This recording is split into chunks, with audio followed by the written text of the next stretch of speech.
Hello friends, mathematics का जो है कंटेंट प्लस पेडागोगी का जो है 7 जुलाई 2019 का पेपर है। ये पेपर 2 के लिए ये और प्रैक्टिस सेट जो है 7 है और 18 और 19 का जो है जो दिसंबर में पेपर हुआ था वो अपलोड है इस चैनल पे। और ये जुलाई का पेपर बचा हुआ है, इसको भी अपलोड कर दें तो 18-19 का पूरा अच्छा से वीडियो हो जाएगा, तो उसको अच्छे से देख लीजिएगा। और यहाँ तक कि सीटेट भी पोस्टपोन ही हो गया है, तो इसको आप और अच्छे से बनाइए और प्रैक्टिस जारी रखिए। तो हम चलते हैं नेक्स्ट क्वेश्चन पे कि पेपर 2 का फर्स्ट क्वेश्चन क्या कर रहा है, और इसमें कंटेंट प्लस पेडागोगी के साथ है।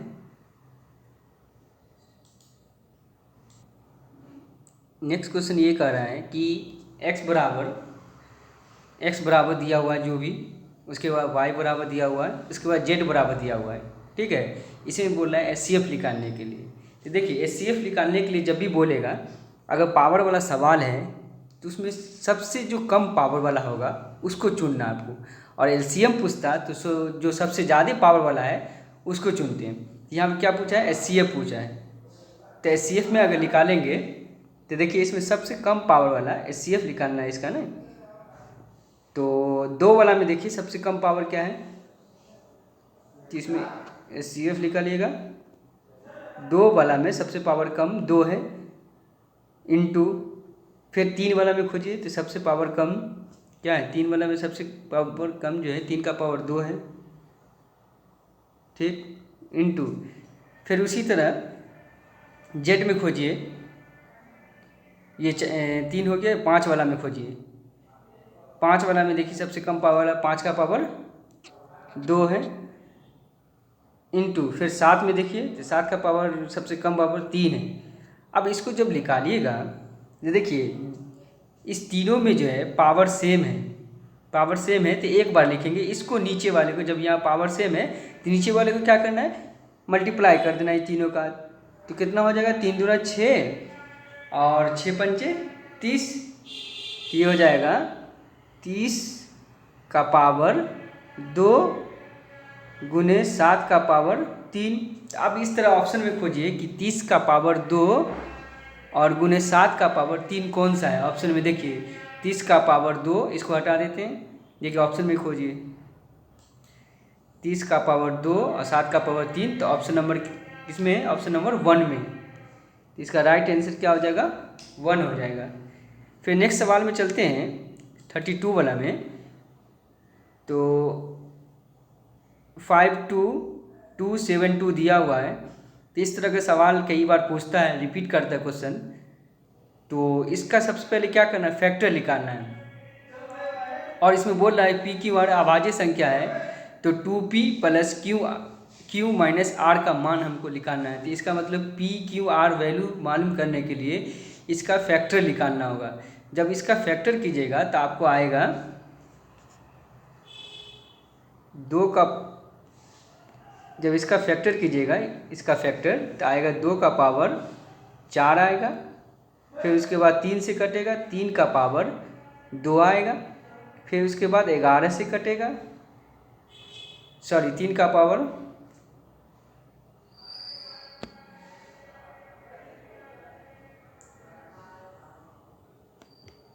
इसमें 3 का पावर क्या आएगा, 3 आएगा। ठीक, फिर आर का वैल्यू जो आएगा इसको कैंसिल कर दीजिए सबसे अच्छा। देखिए 2 का पावर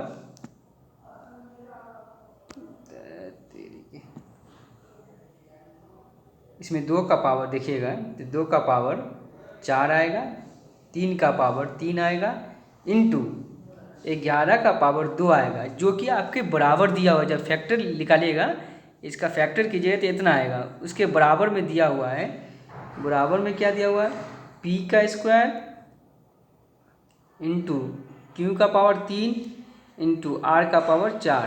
तो आप इसमें ये देखिए कि जो स्क्वायर वाला होगा इसमें आप दोनों को मैच करना कि स्क्वायर वाला दोनों में कौन होगा। तो ये स्क्वायर है, ये स्क्वायर है, तो ये p का वैल्यू 11 हो जाएगा। p का वैल्यू कितना हो जाएगा, p का वैल्यू इसमें 11 हो जाएगा। फिर उसी तरह q का पावर 3 है, तो इसमें खोजिए q का पावर 3 वाला ये है, तो q का वैल्यू 3 हो जाएगा। क्यू का वैल्यू 3 हो जाएगा।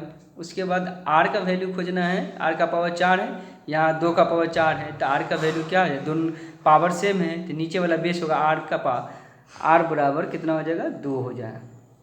अब जब आपको ये वैल्यू निकल गया, पी का वैल्यू, क्यू का वैल्यू, आर का वैल्यू, तब इस पर पुट करना है P 2p plus Q minus R का वैल्यू निकालिएगा।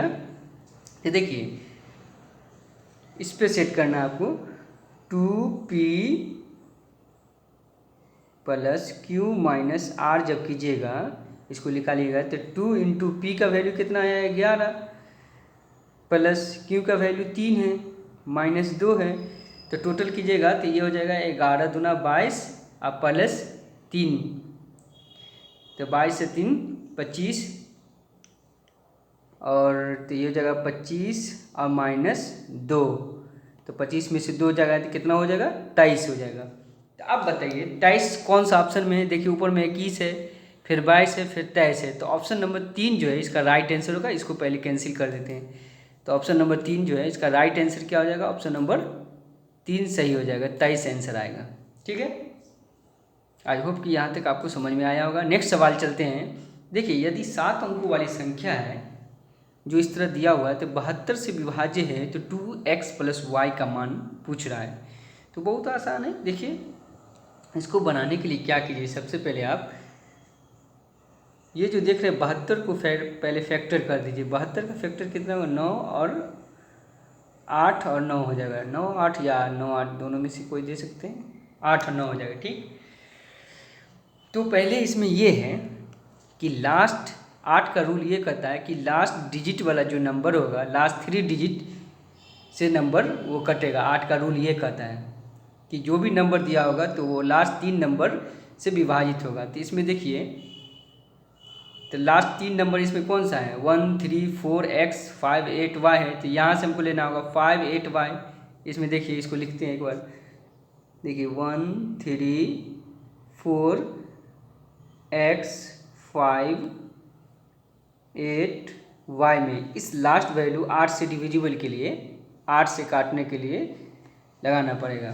तो देखिए कितना हो जाएगा, अगर आप काटते हैं तो 8 7 कितना होगा, 56, बच जाएगा कितना,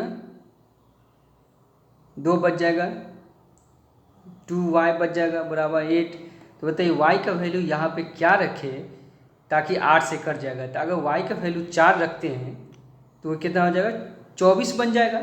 अगर y का वैल्यू यहाँ पे 4 रखते हैं तो ये कितना बन जाएगा, 24, जो कि कर देगा 8 की 24।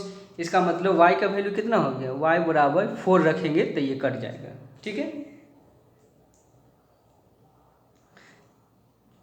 तो अब इसको देखिएगा, जब इसको सॉल्व कीजिएगा तो आपको वैल्यू कितना आ गया, 1 3 4 x 5 8। अब देखिए 5 8 के बाद y था, y की जगह पे क्या रखें, 4 रखें, तो ये 4 यहाँ पे रख दीजिए। ठीक, अब देखिए यहाँ तक तो हो गया, 8 का रूल खत्म हो गया, 4 रखे ये कट गया, 8 का रूल खत्म। अब 9 का रूल ये है कि 9 से कौन कौन डिविजिबल है, 9 से कौन कौन कटेगा। तो देखिए या तो एक क्या कीजिए, सबको जोड़ लीजिए, और जोड़ने के बाद x का वहाँ पे पुट कीजिए वैल्यू, अगर 9 के पहाड़ा में आता है तो वो कट जाएगा। तो इसमें देखिए कैसे होगा, सबसे पहले देखिए कौन कौन कट जाएगा। देखिए 8 1, इस 8 को लेते हैं, 8 और 1 ले लीजिए, कट जाएगा, ये 8 1 9 हो जाएगा, 9 से कट गया। फिर 5 और 4 लीजिए, 5 और 9 कट गया। ठीक, तो आपको बचा क्या, ये वैल्यू बचा। तो इस दोनों को जोड़िए, कितना हो जाएगा, ऊपर में लिख रहे हैं 3 प्लस 4 प्लस x। तो बताइए 3 और 4 कितना हो जाएगा, 7। ठीक, 7 हुआ। अब 7 हुआ, उसके बाद x का वैल्यू यहाँ पे क्या रखे, जो 9 के पहाड़ा में आए, 9 से कट जाए। तो इस 7 के बाद जो है अगर इसमें 2 रख देते हैं तो 7 2 9 हो जाएगा, जो कि 9 से कट जाएगा। तो x का वैल्यू यहाँ पे क्या हो जाएगा, 3 प्लस 4 प्लस x का वैल्यू 2 हो जाएगा। तो टोटल हो गया 9, जो कि ये 9 से पूरा पूरा विभाजित हो जाएगा। तो x का वैल्यू कितना आया, 2 आया। ठीक, अब आपको वैल्यू मालूम चल गया, y का वैल्यू मालूम चल गया, x का वैल्यू मालूम चल गया, y का वैल्यू 4, x का वैल्यू 2। अब इसके जगह पे पुट करना है 2x + y का वैल्यू निकालना है। ठीक है, तो यहाँ तक देख लिए। अब इस पर देखिए पुट करते हैं। अब इसको जब निकालिएगा आपको मालूम चल गया कि y का वैल्यू 4 है आया, x का वैल्यू क्या आया 2 आया। ठीक, तब इसको सॉल्व करेंगे 2x + y जो निकालेंगे तो 2 × x की जगह पे क्या रखेंगे 2 रखेंगे, प्लस y की जगह पे क्या रखेंगे 4। तो 2 दूना कितना हो गया 4 और +4 जोड़ देंगे तो वैल्यू 8 हो जाएगा। ठीक है, तो इसका राइट आंसर जो हो जाएगा तो ऑप्शन नंबर क्या हो जाएगा 3 हो जाएगा।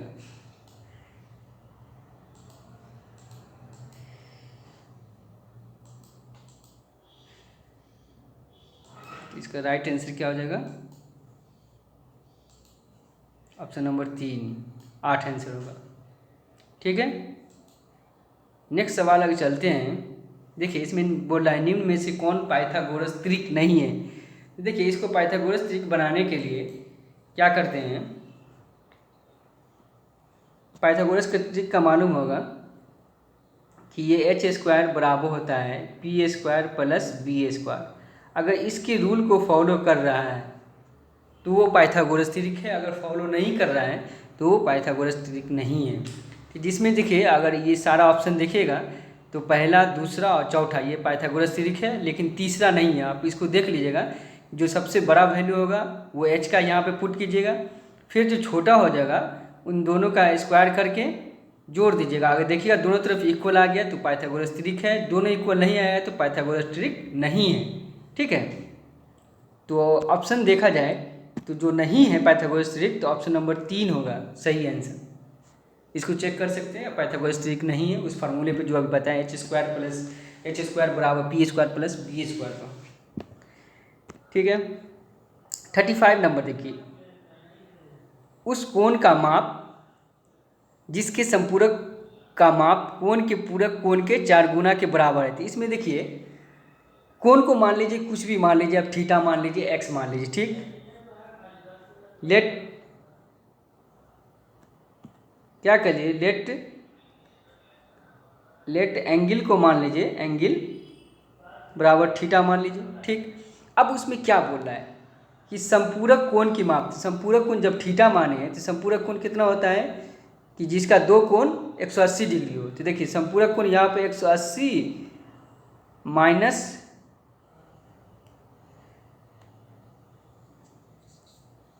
180 माइनस थीटा बराबर, उसके बाद बोल रहा है कि पूरक के माप के 4 गुना के बराबर है। तो पूरक कोण होता है 90 माइनस थीटा, दो कोण का माप 90 डिग्री हो, 90 माइनस थीटा।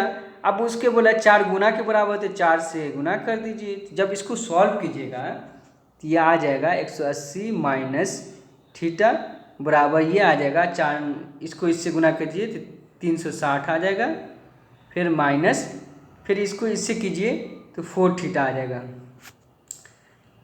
तो देखिए इसको संख्या वालों के एक तरफ ले आइए और नंबर जो थीटा वाला उसको एक तरफ ले जाइए। तो 180 संख्या वाला ये इधर प्लस में है, 360 इधर आ गया तो माइनस में 360 हो जाएगा। ठीक, बराबर में है -4 थीटा है, और ये माइनस में इधर थीटा इधर चलाएगा तो प्लस में थीटा हो जाएगा। तो 180 माइनस 360 है, 360 में से 180 गया तो माइनस में लिखेंगे 180, बराबर में लिखेंगे यहाँ पे कितना हो जाएगा -3 थीटा। अब देखिए माइनस से माइनस कैंसिल, बराबर की इस तरफ दोनों कैंसिल हो जाएगा, 3 से काट दीजिए तो 3 छक 18, 60 आ जाएगा। तो थीटा बराबर कितना आया 60। तो इसमें जो 60 डिग्री जो आंसर होगा, 60 डिग्री आंसर देखिए कौन है, एक 30 डिग्री है, 45 डिग्री है, 60 डिग्री है, 75 डिग्री। तो ऑप्शन नंबर 3 में देखिए ये 60 डिग्री है, यही कोण का माप है। निम्न में से कौन सा कोण होगा, ये जो थीटा का वैल्यू निकला है। तो इसका आंसर देखिएगा तो आंसर क्या हो जाएगा, आंसर 3 हो जाएगा 60 डिग्री। ठीक है, आप उसको सॉल्व करके भी देख सकते हैं जो प्रोसेस बताएं। नेक्स्ट सवाल है, यदि किसी त्रिभुज के कोण की माप डिग्री में दिया हुआ है, x है, 3x + 20 है और x है, तो त्रिभुज अवश्य ही होगा। तो आप जानते हैं इस तरह का जब सवाल रहे तो त्रिभुज के तीनों कोणों का मान जो है आप जानते हैं क्या होता है, ठीक है। तो त्रिभुज के तीनों कोणों का माप कितना होता है? 180 डिग्री होता है। कितना होता है? 180 डिग्री। तो इसको जोड़ दीजिए, x + 3x + 20 + 6x बराबर 180 डिग्री लिखेंगे, ठीक है। अब इसको जोड़िए, x वाले को पहले जोड़िए, तो ये 3x, x 4x, आइए जोड़ दिएगा तो कितना हो जाएगा? 10x हो जाएगा, 10x + 20 बराबर 180 डिग्री, ठीक है। अब क्या कीजिए, x का वैल्यू निकालिएगा तो संख्या वाले को घटा दीजिए, 180 है, 20 घटा दीजिए, कितना हो जाएगा? तो 10x बराबर हो जाएगा 160। तब x से ये काटिए, 10 से ये कैंसिल हो जाएगा, 0, 16 बच जाएगा। तो x का वैल्यू कितना आया? 16। अब क्या कर रहा है? तो अब x की जगह पे जो है x का वैल्यू 16 आया। अब इसमें भी x का वैल्यू पुट करना होगा, तो 16 या 48, 48 में 20 जोड़ दिया जाए तो कितना आ जाएगा? 68। और फिर उसके बाद यहाँ पे x का वैल्यू देखिए, 16 छक 96। तो सबसे इसमें जो बड़ा वैल्यू है एक आएगा आपका, जब x पे पुट कीजिएगा तो एक आएगा आपका, एक आएगा 16 डिग्री, एक आएगा 68 डिग्री, एक आएगा 16 छक 96 डिग्री। तो देखिए इस तीनों में देखिए तो सबसे बड़ा है 96 डिग्री। 96 डिग्री जब बड़ा है, 90 डिग्री से बड़ा लग रहा है, तो जो 90 डिग्री से जो बड़ा त्रिभुज होगा वो अधिक कोण त्रिभुज होगा। कौन सा त्रिभुज होगा? अधिक कोण। तो अधिक कोण ऑप्शन में कौन सा है? तो ऑप्शन नंबर 1 इसका राइट आंसर होगा, ठीक है। उसके बाद नेक्स्ट सवाल 37 में देखिए, एक त्रिभुज है ABC है, एक त्रिभुज DEF में। तो दो त्रिभुज हैं, एक त्रिभुज क्या है? ABC, एक त्रिभुज क्या है? DEF, ठीक है। ABC और DEF में एंगल C बराबर एंगल F के हैं। एंगल C बराबर किसके हैं? एंगल F के हैं। फिर बोल रहा है कि AC बराबर DF के हैं। ये AC जो है किसके बराबर है? DF के हैं। फिर नेक्स्ट बोल रहा है कि BC बराबर EF के हैं। BC बराबर EF के हैं। तब इसमें जो वैल्यू निकालिएगा,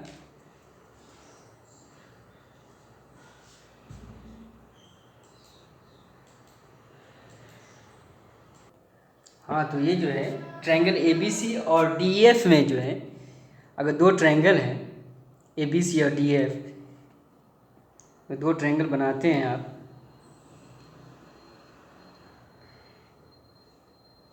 ठीक। एक है ABC,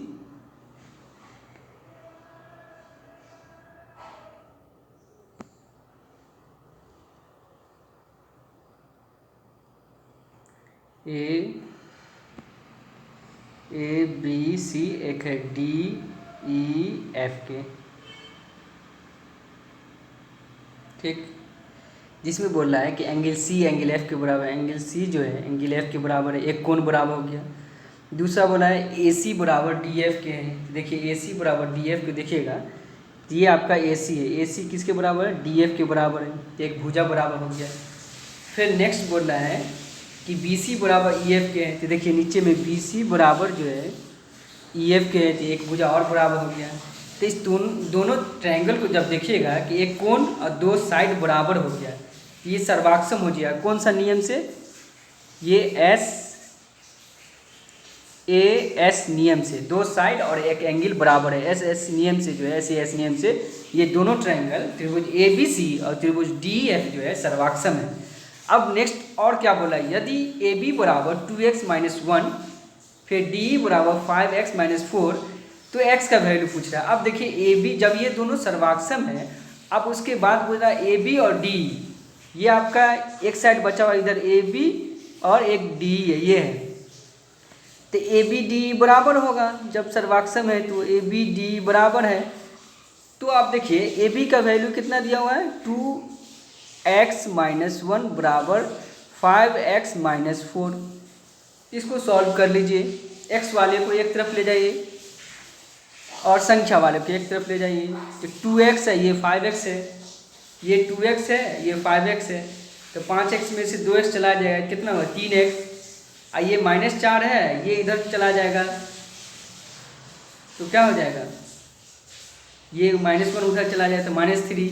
और ये 5 में से 2 घटाएंगे, उल्टा घटाएंगे, -3x इधर भी आएगा। तो अगर सॉल्व जब कीजिएगा इसको तो 3x बराबर 3 आ जाएगा, जो कि 3 कैंसिल हो जाएगा आपका, ठीक, 1 मरतबे। तो x बराबर इसका 1 आ जाएगा आंसर। तो x बराबर 1 जो है, x बराबर क्या आया 1 इसका आंसर आया, ठीक। तो 1 ऑप्शन में देखिए कौन सा ऑप्शन है। पहला ऑप्शन में देखिए 1 आ रहा है, तो इसका ऑप्शन क्या हो जाएगा, फर्स्ट हो जाएगा। इसका आंसर क्या हो जाएगा, फर्स्ट हो जाएगा। फिर 37 के बाद नेक्स्ट क्वेश्चन आया 38। कहता किसी त्रिभुज की एक भुजा 5 सेंटीमीटर, दूसरी भुजा 10 सेंटीमीटर, तो परिमाप p सेंटीमीटर दिया हुआ, तो 2 दिया हुआ है, तीसरा नहीं दिया हुआ, तीसरा परिमाप है। जहाँ p एक पूर्णांक है तो p के न्यूनतम और अधिकतम वैल्यू निकालना है। तो बहुत आसान है, निकल जाएगा। देखिए एक 5 है, एक 10 है, दोनों को जोड़ दीजिए, 10 5 15। और आप ये भी जानते हैं कि जब ट्रायंगल में ABC रहता है तो एक होता है कि ट्रायंगल में 2 रूल है इसका ABC में, कि 2 का सम कीजिएगा, जैसे A प्लस B कीजिएगा, वो जो है C से क्या होगा, बड़ा होगा। फिर उसका जब डिफरेंस कीजिएगा तो C से क्या हो जाएगा, छोटा हो जाएगा। तो अब वैल्यू C खोजना है आपको, क्या हो जाएगा। तो यहाँ पर तो 2 दे दिया है A और B, माने 5 और 10 दे दिया है, तो 5 और 10 जोड़ दिया जाए तो 15। तो 15 से जस्ट एक वैल्यू, कोई भी छोटा वैल्यू ले लीजिए, तो वो C का वैल्यू हो जाएगा। तो ये तो पहले सबसे पहले 15 दिया हुआ, 10 और 15 दो साइड जोड़ लीजिए, 10 15, 10 और 5 15 हो गया। अब फिर C का वैल्यू हमको मालूम करना है। तो C को ये जो है 15 से छोटा लेना है, तो कोई वैल्यू 14 ले लेंगे। अब 15 14 को जोड़ दीजिए तो कितना हो जाएगा, ये 29 हो जाएगा। फिर उसके बाद डिफरेंस करेंगे, एक 10 है, एक 5 है, ठीक है। तो यहाँ पर भी 15 का ही रेशियो रहेगा, लेकिन यहाँ पर C का जो वैल्यू होगा, 10 और 5 का अंतर कीजिएगा तो कितना हो जाएगा, 5 हो जाएगा, जो कि वैल्यू बड़ा लेना है इसमें। तो बड़ा लेना 6 ले लीजिए, तो 15 और 6 जोड़ दीजिए तो 21 हो जाएगा। तो यही आपका जो है ऊपर वाला वैल्यू जो है 29 जो है, एक मैक्सिमम वैल्यू हो गया, ये मिनिमम वैल्यू हो गया। तो अब 29 21 ऑप्शन में कौन सा है वो ढूंढिए। तो 29 21 ऑप्शन में देखिए, 29 21 21 29, ये ऑप्शन नंबर 3। तो इसका राइट आंसर जो है ऑप्शन नंबर 3 हो जाएगा, ठीक है। आई होप कि यहाँ तक आपको समझ में आया होगा। नेक्स्ट है कि एक, उसके बाद 39 है कि देखिए 3 8 15 फिर 14 इस तरह का दिया हुआ है, ये आंकड़ा दिया हुआ है। तो माध्यक x निकालना है, फिर 8 के स्थान पे 18 कर दिया जाए, जहाँ पे 8 है वहाँ पे क्या कर दिया जाए, 18 कर दिया जाए। तो आंकड़ों का माध्यक y है, तो x और y का वैल्यू निकालना है।